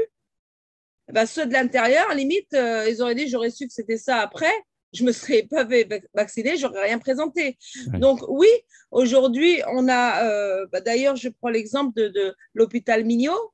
L'hôpital Mignot à Versailles, on fait venir France 3 il y a 2 jours. Regardez ce qu'ils disent. J'invite vraiment tout le monde à y aller parce que ça ne se passe pas qu'à Meulan. Nous, on délance Meulan. Là, j'ai acheté Meulan, Poissy, les Mantes. Mais je suis ravie que enfin, des soignants à jour de leur passe, parce que là, pendant un moment, on parlait que de ceux qui ne voulaient pas se faire vacciner, de ceux qui ont refusé de se soumettre. Et ceux qui se sont soumis aujourd'hui, eux aussi dénoncent les conditions de travail, ceux qu'on n'entendait pas, et n'en peuvent plus, quoi. Il y a des burn-out. Et là, je vais vous dire, ils pourront payer tout ce qu'ils veulent en heures sup majorées, doublement majorées. S'ils ont un jour de repos, ils ne reviennent pas. Moi, j'ai entendu des collègues, c'est affreux. Et les congés d'été, c'est 3 semaines dans le public. C'est 3 semaines maximum. Ça, déjà, je n'ai jamais été d'accord avec ça, puisque normalement, ceux qui partent à l'étranger, ils ont le droit d'avoir leur congé au complet. Mais ils te disent pas plus d'un tiers d'absence dans le service. OK. Les 3 semaines, ils vont les prendre. Et bien sûr, après, d'un autre côté, tu en as qui vont revenir parce qu'ils attendent que ça. Oui. Et puis, tu en as d'autres qui, ce qu'ils ont vécu ces 7 mois-là, c'est niette. Moi, voilà, hein, je le remontre. Hein. Voilà les dossiers des collègues sur lesquels je travaille ce matin. Tu en as qui disent, Sonia, s'il remet, qu'est-ce que je fais? Parce que moi, j'y retourne pas. Bah, tu retournes une journée, puis tu fais abandon de poste le lendemain, et puis au bout de 2 appels, ils vont te licencier au 3e, et puis c'est tout. On a des gens qui n'oublient pas ce qu'ils ont vécu. Pendant 7 mois, ils ont survécu avec des dons, hein, qui sont séparés quand même. Donc oui, ne retombons pas dans le panneau, ou alors, c'est le moment de revendiquer vraiment, puisqu'ils seront en faiblesse. Là, le gouvernement, ils auront besoin. Eh bien, revendiquons et faisons le minimum pour ceux qui reprendront. En tout cas, le minimum social, le minimum syndical, je dirais, ça veut dire c'est soigner. Pas d'acte, pas de facturation, pas de feuille de caisse, pas de tout ça. Et puis, on s'en fout. Nous, on est là pour soigner. Oui. Mais bien sûr qu'ils vont se foutre de la gueule du monde. Et je ne pense même pas qu'ils diront que le Covid revient. Ils vont nous sortir un autre virus. Ouais. Donc, je pense que comme Marine Le Pen avait mis un peu dans son programme, elle avait annoncé, tu sais, que elle, son truc, c'était de réintégrer les soignants et de payer tous leurs mois de salaire qui n'ont pas été versés. Ouais. Je pense que Macron est beaucoup aimé ailleurs que dans ce pays et que du coup, il est beaucoup critiqué par rapport à sa mandature dans son pays et qu'aujourd'hui, il veut passer pour le gentil. Pourquoi? Parce que Macron est le président de l'Europe. Mais sauf que là, le problème, c'est qu'on a les États-Unis et l'OTAN à la porte de l'Europe aussi. Donc, je pense que M. Macron a des directives à suivre et que c'est un petit filou aussi. C'est un petit malin, on l'a bien vu. Hein. C'est un petit malin, Macron. Hein. Et Macron dirige seul. Donc, je ne sais même pas pourquoi il a des premiers ministres et des ministres, puisque ce qu'il veut faire, il le fait. Oui. Bah après, n'oublions pas les ARS. Moi, j'en veux beaucoup aux ARS, aux administratifs. Moi, je dirais, franchement, je le dis, je n'ai pas honte, faisons tout pour dégager les administratifs des ARS et que le soignant et les médecins reprennent les ARS parce qu'eux sont sur le terrain et savent comment c'est géré. On n'est pas des entreprises, on n'est pas on n'est pas chez Renault ni chez Toyota, quoi. En face, dans les mains, on a des êtres humains, on a des vies humaines avec des histoires, des vies délabrées, des corps délabrés, je dirais même, et meurtris. Je pense qu'il faut dégager tous les administratifs qui savent compter que sur des tableaux Excel comme ils nous ont compté sur des tableaux Excel en nous dégageant. Ouais, mais finalement, on va doucement, mais sûrement vers une privatisation en fait de l'hôpital public. Pour moi, on est en train de casser l'hôpital public. Hein, ça fait des années. Macron n'a pas échappé à la règle non plus. Donc, c'est une suite logique. C'est une poursuite de cette cassure de l'hôpital public pour en faire quelque chose de privé, bien rodé. Les ARS, c'est juste, elles vont rester, à mon avis, pour, comme tu dis, faire des tableaux Excel, de parler de rentabilité, de lean management et tout ça. Voilà, on a vu ce que ça a donné dans d'autres établissements publics ou privés, hein, que ce soit à la Poste, par exemple, où il y a eu des taux de suicide de malades parce qu'on en est venu à faire de la rentabilité, à appliquer le lean management dans ces entreprises qui ne sont pas faites pour ça, quoi. Dès qu'il y a du relationnel humain, le lean management, ça ne marche pas. Non, du tout. Mais surtout, c'est qu'il ne faut pas oublier, ce n'est pas que dans l'hôpital que ça se passe comme ça, c'est tous les services publics. L'éducation nationale. Ben oui. Hein, l'éducation nationale, on parle en fait compte que de l'hôpital, parce que là, avec la maladie, du coup, ça se ressent plus, tu vois. Mais pareil, on veut que du privé, sauf que ça ne marche pas. Parce que si tu te rappelles, en janvier, je t'avais parlé du forfait urgence qu'ils voulaient mettre en place, et j'en avais parlé, moi, le 7 août dans le film Liberté. Ils l'ont mis en application, le forfait urgence. C'est-à-dire aujourd'hui, si tu viens pour une colique néphrétique que tu ne peux pas soulager chez toi, parce que cette colique néphrétique, tu ne peux pas la soulager chez toi, tu es obligé de venir, bah forcément, tu vas déjà attendre 4 heures avant d'être pris en charge. Minimum. Et pourtant, tu viens t'es plié, hein, mais voilà, quand ils peuvent les mettre rapidement, ils les mettent, mais sauf que c'est saturé, je te dis. Il n'y a pas de place. Et après, tu en as pour une surveillance et les traitements qui passent, donc c'est morphinique, Calcupan, tout ce que tu veux, il faut facile 3-4 heures encore, donc c'est 8 heures. Tu n'as pas le choix que de ressortir, on ne t'hospitalise pas pour une colique néphrétique, on te soulage, on surveille et après tu rentres chez toi. Tu payeras 19 €, mais il y a des gens qui ne peuvent pas payer 19 €. Donc combien de gens ne vont plus aller se faire soigner, ne vont plus aller à l'hôpital parce qu'ils n'ont pas ces moyens. Donc ça commence de là déjà. Moi, je ne trouve pas ça normal que tu donnes ta carte vitale, tu donnes ta mutuelle et que tu dois rajouter encore. On va où? Ouais. On va où? Alors, Système les salaires américain. n'augmentent pas, les charges augmentent, tu vois? Oui, c'est Le pour salaire moi, du soignant, il n'augmente pas, hein? et ça n'est qu'un début, hein, parce que là, on nous préserve un petit peu de ce qui se passe, j'ai envie de dire, mais les gens le voient pas, mais ce qui se passe, on va avoir une inflation terrible. Où sont passés les salaires de ces 15 000, voire 30 000 soignants dehors? Hmm. Ah ouais. Mais en dehors de ça, je veux dire, Moi, avec ce qui se passe en j'aimerais Ukraine, bien voir, j'aimerais vas-y, bien vas-y. voir les salaires de ceux qui sont restés, moi. Alors, Hmm. pour avoir certains, alors oui, il y a des collègues qui me disent, Sonia, je me suis fait 4 000 euros, 5 000 euros. Mais c'est parce qu'ils ont mis les heures sup en majoré pour attirer. Parce que moi, tu me payes en heures sup normales, je ne viens pas, hein. Là, Ouais. c'est toi qui es en position de faiblesse, tu as besoin de moi. Du coup, ils ont mis, l'ARS a accepté auprès des établissements de mettre des heures supplémentaires majorées. Je dis une bêtise. Avec les années, par exemple, moi, à l'époque, si je faisais une nuit sup, j'étais payé 350 euros. Et là, majoré, ça veut dire que tu viens, tu es payé 700 Ah euros oui. la nuit. Donc, 700 euros, tu t'en fais deux, c'est 1 400 euros. Le smicard qui travaille à l'usine, il ne l'a pas, hein. Ah bah non, il a ça à la fin du mois, Sauf que lui. ça peut pas, il peut pas continuer à payer les gens comme ça. Donc, à un moment Hmm. donné, soit il va falloir embaucher, ou soit celle qui est la plus logique, je dirais, il faudra réintégrer ces soignants en oubliant toute leur stratégie et toute leur manigance, et donc de remettre le patient au cœur du soin, du care, le pourquoi on est là, Eh oui. d'accord? Hmm. Sauf qu'en France, on ne veut plus soigner. Donc, voilà. Aujourd'hui, on est un peu dans le renard qui se mord la queue, on tourne en rond, on te lâche une petite carotte, tu croques la carotte, hop, une fois que tu es là, voilà, on s'amuse avec les gens, en fait. Donc aujourd'hui, ce qu'on a vécu, moi je le dis encore, pas de retour à la normale.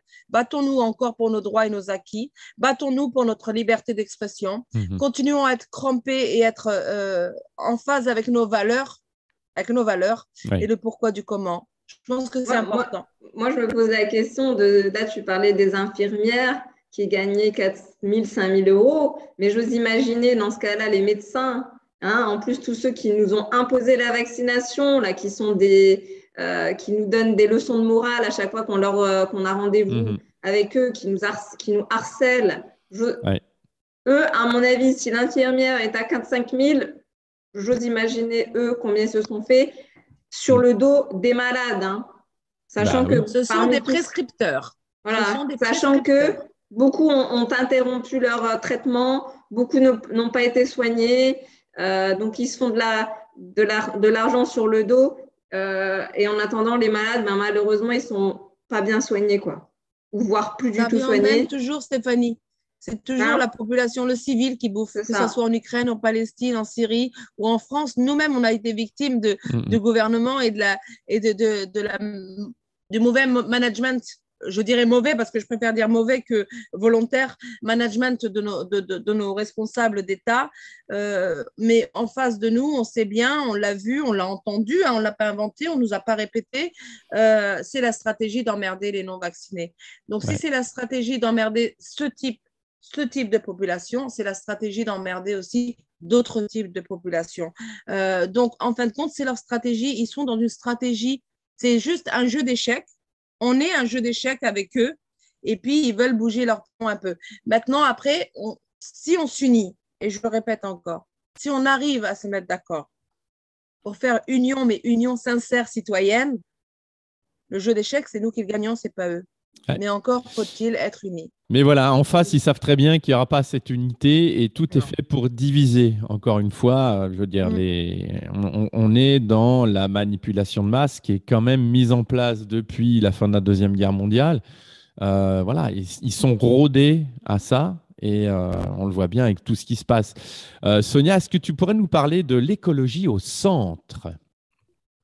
Alors, l'écologie au centre, c'est un parti créé aussi avec Jean-Marc Governatori. Mhm. Voilà.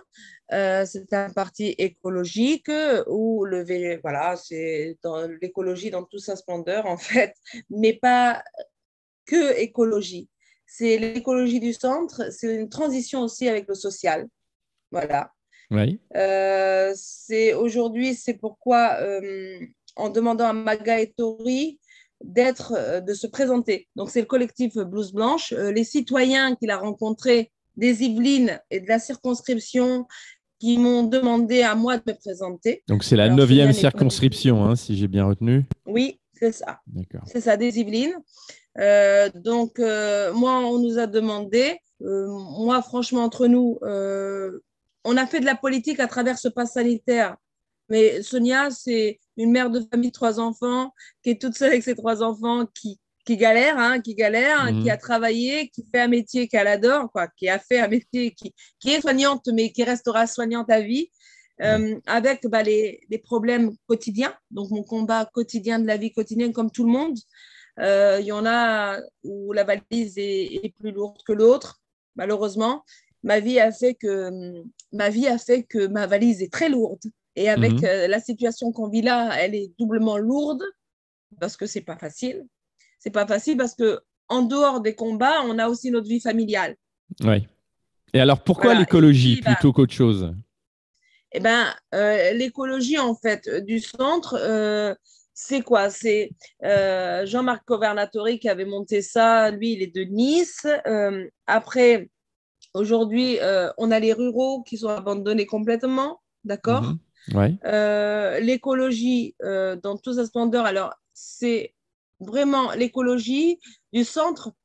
Elle appelle tous ceux qui croient en l'écologie, que ce soit de droite ou de gauche. Voilà, l'écologie en elle-même, ce n'est pas une écologie de gauche ou d'extrême gauche, parce qu'on ne peut pas être quelqu'un qui croit en l'écologie et qui est écolo, extrême droite ou extrême droite, gauche. Donc, tout le monde, mais c'est vraiment l'écologie avec, par exemple, je donne un exemple, c'est vraiment, par exemple, l'alimentation bio et végétale dans les écoles, par exemple. Hein. Mhm.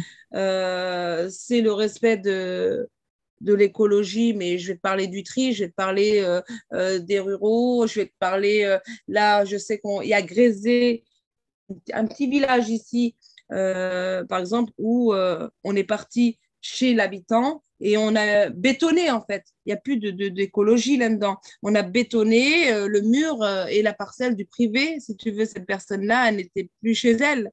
Tu Ouais. vois, l'écologie, c'est vraiment large. Donc, ça c'est dommage que Maga serait plus à même de t'en parler. Donc, D'accord. parce que lui, il a un panel. C'est son truc aussi. Et dedans, il y a dans l'écologie du centre la transition du social. Ça, c'est autre chose que du coup, moi, je maîtrise plus. Donc, à travers cette écologie du centre, en fait, ce n'est pas qu'un parti écologique. C'est un parti D'accord. qui prend la problématique dans sa globalité. Mhm. Donc, il y a l'écologie, que ce soit dans les quartiers populaires que chez les ruraux. Et il y a aussi tout ce qui est à côté aussi, qu'il ne faut En clair, pas nier. qu'est-ce que vous proposez dans cette écologie du centre pour que ce soit clair pour tout le monde? Alors, dans ce cas-là, c'est en train de… Alors là, on va le publier puisqu'il y a… Ça, je pourrais t'envoyer si tu peux le faire passer. Mhm. Je ne peux rien dévoiler là, D'accord. mais en tout cas, il va être mis sur un site. Maga, voilà, on en a travaillé, on l'a travaillé. En tout cas, une chose est sûre, c'est que l'écologie du centre, sur le plan national et par rapport à la circonscription où on se présente, les besoins sont différents. Donc, nous, D'accord. on a adapté par rapport à la circonscription 9, Mhm. que ce soit dans les quartiers, que ce soit dans les ruraux, par rapport aux besoins du citoyen. Et ce qu'on a mis là aussi en place, et ce qu'on veut mettre en place, surtout, c'est le forum citoyen. C'est-à-dire que les gens fassent remonter leurs revendications euh, réalistes, hein, pas des Mhm. revendications, la Ouais. façade, elle doit être peinte, hein, mais, Ouais. mais voilà. Mais si tu veux, c'est réapprendre à réécouter, à écouter, parce qu'on ne l'est pas du tout, le citoyen, et à faire remonter la problématique pour traiter en fond, pas Parce que, juste en surface. d'accord, pour toi, l'écologie, c'est quoi en quelques mots? Et après, je vais demander à Stéphanie. Pour toi, l'écologie, pour que ça fonctionne, comment ça devrait être aujourd'hui? Parce que là, on Eh voit bien, bien l'écologie politique, ça fonctionne pas, quoi. non, non, non, non, non. Il faut s'enlever de la politique parce que quand le citoyen lambda n'est pas politique Mhm. et il y a des pro-écologie. Déjà, l'écologie, c'est manger français, D'accord. Donc pour toi, l'écologie aujourd'hui, c'est manger ce qu'on produit, en gros, hein, si Ce je qu'on comprends produit, bien. bien Ouais. sûr, ce qu'on OK. produit. L'écologie, tu le fais à travers aussi, je vais te le dire comme ça parce que j'aurais pas les mots. Mais par exemple, euh, on parlait avant de réchauffement climatique. Moi, je parle Ouais. aujourd'hui de dérèglement climatique. Mhm. Parce que c'est nous qui faisons aussi cette écologie et ce qui se passe dans le climat. Euh, la viande, la viande, la viande, on n'assassine pas comme ça, on défend la nature, on défend les animaux, on défend l'être. Voilà. Ouais. Et en fin de compte, il faut qu'on arrête de bétonner. En fait, on a besoin de verdure. Moi, je parle comme ça. On a besoin de verdure. Et si on ne préserve pas nos forêts, si on ne préserve pas, je veux dire, euh, au lieu de brûler des plastiques, si on fait le tri sélectif, par exemple, dans nos poubelles, c'est Mhm. aussi préserver, hein, Mais ça, préserver j'ai notre envie de nature dire, aussi. ouais, le tri, là, ça fait déjà des années qu'on le fait et on voit bien que ça ne change pas grand-chose finalement. Non. C'est, voilà, je ne sais pas.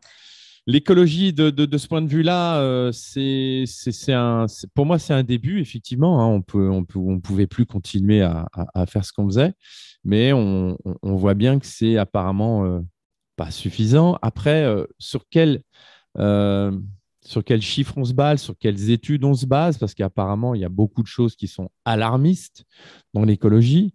On nous parle Mhm. d'éoliennes, mais les éoliennes, ça Oui. pollue plus que ça ne fabrique d'énergie finalement. C'est une énergie qu'on ne sait pas stocker. Donc, on fait des champs d'éoliens qui servent juste à avoir une pollution visuelle.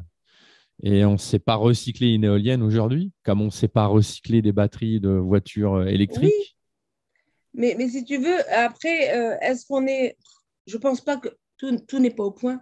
Parce qu'il Mhm. faudrait avoir les moyens. Est-ce qu'on nous laisse aussi faire en sorte que, quand tu vois que M. Castex a pris un jet pour venir voter, s'il te plaît, à 10 000 et quelques. Ouais, bah, tu sais, il a fait comme ses petits copains qui se sont déplacés pour la COP26. Ils sont tous venus en avion en jet privé. Et après, ils te Voilà. disent, oulala, là là, faut mettre une taxe carbone sur les gros véhicules parce que Et ça oui, pollue. c'est pareil. Donc, je pense que l'être humain, c'est pour ça qu'il faut rester truc. Je pense que l'être humain, en tout cas, il n'y a que ceux qui ne font rien, qui sont des imbéciles, si je peux dire, Mhm. passifs. Mais je pense que alors Jean-Marc Governatori, qui est vraiment un écolo de chez Écolo, pourra vraiment, lui, te faire une panel. Si tu veux, il n'y a pas de souci. Franchement, c'est quelqu'un de super intéressant et vraiment qui pourra te donner donc même toutes les réponses à tes questions. Ça, il n'y a pas de souci. Maga et Tori aussi. Mais je pense qu'il faut qu'on redevienne acteur et qu'on se reprenne en charge. Et à travers cette écologie du centre, ça veut dire que écologie du centre, on reste libre aussi par rapport à la modification, par exemple, de la profession de foi, de ce qu'on veut faire. Mhm. Et nous, sur la circonscription 9, il n'y a pas que le rural, il n'y a pas que l'écologie. Le problématique n'est pas que l'écologie, elle est aussi ailleurs. Et donc, à travers cette écologie du centre, on rassemble et c'est la transition vers cette transition qui est sociale pour remettre à l'honneur et responsabiliser les gens aussi et les représenter au mieux. D'accord. Pour toi, Stéphanie, aujourd'hui, l'écologie, ce serait quoi? Bah, écoute, pour moi, alors moi je suis quelqu'un qui est très écolo, je suis végane, enfin je fais très attention au tri, tout ce qu'on nous dit de faire, tu vois, les petites choses. Mhm. Comme tu dis, on rend coupable le citoyen de polluer la planète, alors qu'en fait, nous, on est une petite aiguille dans une botte de foin, si tu veux. Ouais. On est minuscule, mais je faisais tout ça, j'appliquais. Et aujourd'hui, je, au vu de ce que je comprends, c'est que le dérèglement climatique, au final, il est humain dans le sens où c'est quelqu'un qui appuie sur un bouton et qui décide de dérégler la planète. Mhm. D'accord? Donc, en fait, j'y crois plus. Alors que, effectivement, comme ils décident eux-mêmes de dérégler la planète et que la santé, elle est liée à la santé de la planète, la santé de l'humain est liée à la santé de la planète. Donc en fait, ça va dans leur sens, ça va tout à fait dans le plan qu'ils ont qui est de rendre malades les gens, nous affaiblir, nous tuer. Ben, ils utilisent aussi la santé de la planète pour arriver à leur fin. Donc, il faut simplement, j'ai envie de te dire, supprimer tous ces connards là, tous ces criminels qui dirigent ce monde et qui, eux, nous tuent en fait. Oui. On nous fait croire que voilà, il va falloir crier, etc. Oui, certes, il faut faire ces choses-là, mais le plus gros des problèmes, c'est pas nous, c'est ceux qui sont en haut là et qui décident de ce qu'ils veulent faire de cette planète. C'est eux qui sont en train de la détruire. Et du coup, si on arrivait à… C'est comme le sable du Sahara, là, qui nous ont fait Ouais. croire au sable du Sahara. J'ai discuté avec un ingénieur qui travaille dans ce domaine, justement. Euh, le sable ne venait même pas du Sahara, il venait d'Islande. Et on nous a fait croire qu'il venait du Sahara, mais en fait, ce qu'ils nous ont balancé dans l'air, ce n'est pas du sable, en fait. C'est encore plein de merde, des produits chimiques. On se retrouve en… Pourquoi on est tous malades en ce moment? On avait tous des rhumes, on avait tous des mal de gorge dès qu'on allait se balader. C'est quand même bizarre. Ouais. Et du coup, si on réussissait à virer tous ces gens là-haut, là, tous ces connards, ce serait quoi la proposition? Qu'est-ce qu'il faudrait faire pour que ça fonctionne, pour que, voilà. Moi, je pense que la planète, la nature, elle est capable de s'adapter à toutes les… Regarde, quand on a été confiné, la nature a repris sa place. Mhm. Donc, je pense qu'à un moment donné, lorsqu'on la laisse tranquille, la planète sait retrouver sa place et refonctionner normalement. Mais c'est nous, l'humain, qui est en train de la détruire. Alors, je ne parle pas de nous, le petit citoyen, je parle de vraiment ces gens qui font en sorte que ça se détruit, qui font en sorte de mettre en place voilà, des industries qui polluent aussi énormément, etc., qui ont mis tout en place un système qui fait qu'on va vers la destruction totale de la planète. Et lorsque, malheureusement, on ne pourra jamais se séparer de ces gens-là, j'y crois pas, hein, j'y crois pas du tout. Donc, j'espère que nous, notre corps humain va être capable de s'adapter à tout ce qu'on va nous balancer dans l'air, à tout ce qu'on va bouffer. Ouais. J'espère qu'on arrivera aussi à avoir des plantes qui vont pouvoir malgré tout nous aider, même si malheureusement on a des terres qui sont de plus en plus polluées. Moi, j'ai envie de dire, foutons la paix à la planète pour qu'elle retrouve sa place, tu vois. Et je suis sûre que si on lui fout la paix, elle arrivera à retrouver, à se réadapter, à retrouver une place pour qu'on puisse vivre correctement. D'accord. Ma dernière question pour aujourd'hui. Charles Trenet chantait Douce France, cher pays de mon enfance. Chanson reprise par le groupe de Rachita, Carte de séjour dans les années 80. Stéphanie, on va continuer avec toi pour cette dernière question. Où est-ce qu'on en est aujourd'hui, la Douce France? Il n'y a plus de douceur. Enfin, je retrouve de la douceur toujours pareil, dans les collectifs, dans la résistance.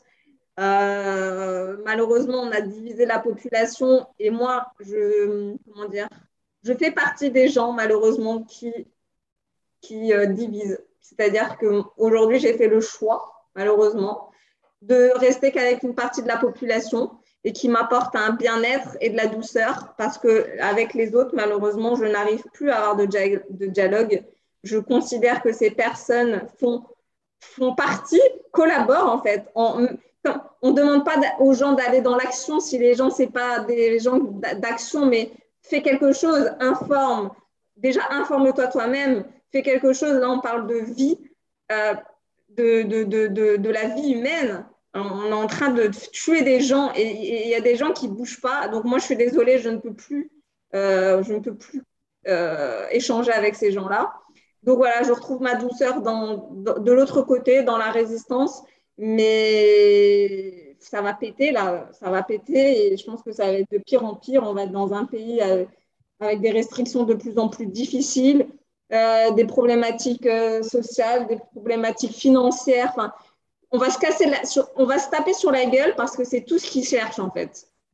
Ils vont nous monter la tête les uns contre les autres. On a à l'arrivée des Ukrainiens, on va dire que voilà, c'est à cause des Ukrainiens qu'on n'a pas ça, etc. C'est tout ce qu'ils veulent en fait. Et malheureusement, les gens, on a bien vu, ils sont tous soumis, ils croient tous à ce qu'on leur dit. eh ben, ils vont avoir des comportements qui seront négatifs, néfastes. Et je pense que l'avenir est très noir en France. Moi, j'ai honte d'être française et quand j'ai eu l'occasion de tracter près de la gare de chez moi, à côté de la gare de chez moi, et on me dit oui, comment vous pouvez dire ça? En France, on est très bien lotis, etc. Mais je pense que ces gens-là, ils ne sont pas du tout informés de ce qui se passe. Et non, en France, je suis désolée. Peut-être que ça l'ait été avant, mais aujourd'hui, ça ne l'est plus. Moi, j'ai honte d'être française. D'accord, donc c'est plus la douce France que tu as connue, du coup. Non. Sonia, pour toi?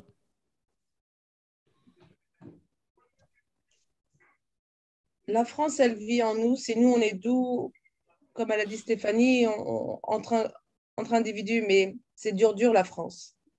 Dur la France parce qu'aujourd'hui, la France, elle a cassé les liens sociaux, elle a divisé. Elle a divisé au sein même des familles, au point à laquelle c'était très difficile. Et surtout, c'est que les gens sont devenus individualistes, en fait, pour la plupart, pas tous, mais pour la plupart. Donc, et la France a fait en sorte à ce que les gens ont juste de quoi vivre, payer leurs charges et encore pour être juste, et ne pas pouvoir s'exprimer et, euh, et pouvoir vivre. En fait, la France d'aujourd'hui, c'est la survie. Et la résistance, elle est dure. Quand tu veux résister en France, tu payes le prix fort. Et, mais c'est pas la France qui fait l'humain, et ça, j'en suis sûre et certain. Comme c'est pas l'hôpital qui fait le soignant. Restons doux, continuons à aimer l'autre. Moi, je veux pas, malgré que parfois, attends, on est humain, hein, je veux pas dire que la vie, elle est rose.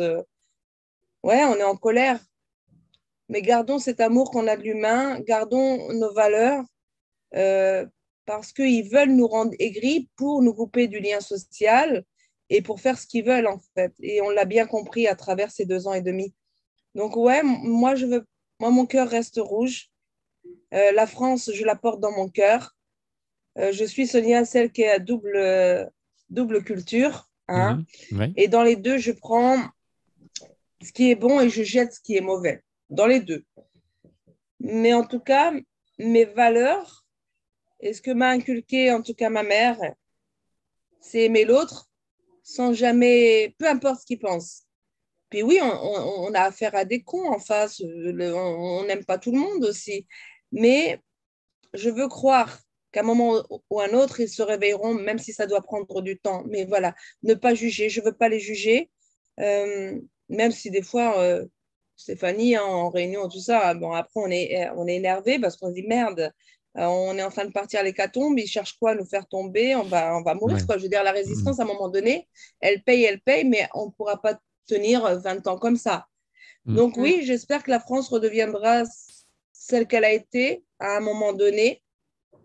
Et j'espère que juste on donnera assez de dignité aux gens pour que la France reste la douce France et la belle France. Mais avant ça, arrêtons d'exclure et d'arrêter les gens aux frontières qu'ils arrivent dans des barques.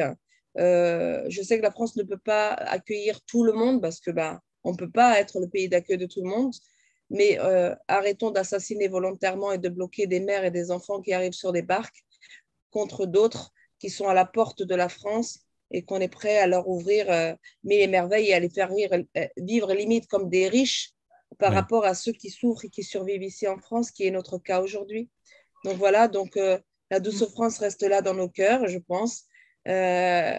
Soyons nous-mêmes, si on n'a plus la France d'avant, soyons nous-mêmes cette douce France, où quand on a quelqu'un en face qui est en larmes, donnons-lui le sourire, sourions à lui pour que lui puisse sourire. Et pour moi, c'est ça, quand je vois le sourire sur le visage de celui que j'ai en face, même si moi je suis triste au fond de moi, à l'intérieur de moi, parce que je suis quelqu'un qui ne montre pas, je me dis que je n'ai pas tout loupé. Et c'est ça aussi, Sonia, et c'est ça la France que moi je veux représenter. Eh ben, merci beaucoup, Stéphanie, Sonia.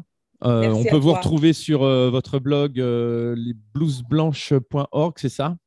Alors, attends, Oui. je vais te dire, il y a le site internet, lesblouseblanches.org. On a notre chaîne YouTube, Collectif Blouse Blanche. D'ailleurs, on est en live toutes les 2 semaines. Et ce soir, il y a un live où justement, on reçoit Maga qui va nous présenter le film Les Enfants de la Liberté. On a notre compte Instagram, Blouse Blanche, le Facebook aussi, Collectif Blouse Blanche. On a Twitter maintenant aussi, Collectif Blouse Blanche. Et puis, vous pouvez retrouver nos coordonnées, numéros et adresse mail aussi, voilà, sur les différents comptes que j'ai cités. Abonnez-vous à notre chaîne YouTube, comme ça vous recevez bien les notifications parce qu'on fait des lives qui sont intéressants toutes les 2 semaines. Dans 2 semaines, ce sera, si tout va bien, si on maintient ce live-là, ce sera sur les effets secondaires liés aux injections. Hein. C'était bien ça, hein, Sonia? Oui. Et puis les dérèglements hormonaux chez les femmes suite à l'injection. Donc, voilà, des témoignages. Où est mon cycle? Où est mon cycle, hein? On est bien d'accord. OK. C'est ça. En tout cas, je vous remercie d'avoir répondu présente à cette invitation et je vous dis à tout bientôt. Merci à toi. Au revoir. Merci à toi. Merci à toi. Salut. Merci. Au revoir. Merci de nous avoir écoutés.